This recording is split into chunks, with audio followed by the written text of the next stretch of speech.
সভ্যতা বজায়, আপনি মিথ্যা কথা বলবেন, এলাও করতে হবে সভ্যতা বজায় রাখতে হবে। রনি ভাই, একটু কথা বলতে করতে আসছি তো, আমি তো ওনার সাথে ঝগড়া করতে আসছি না আমরা কেউ এখানে ঝগড়া করতে বসি না। 5ই আগস্টের আগে এই যে কালিয়ামাগো রনি, এই রনির মতো কিছু দালাল আছে, এদেরকে দেহেই নাই। টেলিভিশনে, মোবাইলে, অনলাইনে কোথাও ছিল না।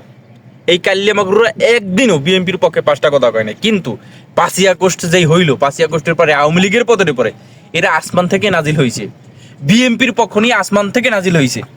তখনও আবার কি বলছে জানেন, আমরা সুশীল সমাজের প্রতিনিধিত্ব করি, আমরা তো বিএনপি করি না, আমরা সবার পক্ষে কথা বলি।